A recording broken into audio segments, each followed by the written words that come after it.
बिस्मिल्लाहिर्रहमानिर्रहीम। अस्सलामुअलैकुम नाज़रीन ग्रामी, मुल्क में आम इंतखाबात के लिए पोलिंग आज 8 फरवरी को हो रही है। कौमी और 4 सूबाई असम्बलियों के लिए अवाम अपना हक़ राय दही का इस्तेमाल करेंगे।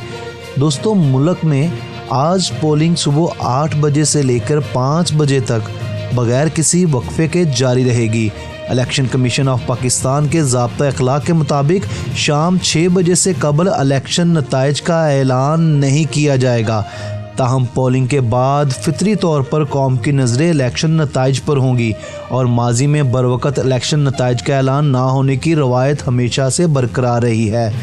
दोस्तों, गुज़श्ता दिनों सहाफ़ियों से गैर रस्मी गुफ्तगू में chief election commission Sikandar Sultan Raja कह चुके हैं कि इलेक्शन की रात 1 बजे तक तमाम नताइज का ऐलान कर दिया जाएगा। जी हाँ नाज़रीन ग्रामी, इलेक्शन यानी कि आज 8 फरवरी की रात 1 बजे से पहले तमाम नताइज का ऐलान कर दिया जाएगा। दोस्तों, आप लोगों की क्या राय है हमें कमेंट्स बॉक्स में ज़रूर बताइएगा। इसी के साथ अपने होस्ट वैस पारा को इजाज़त दें।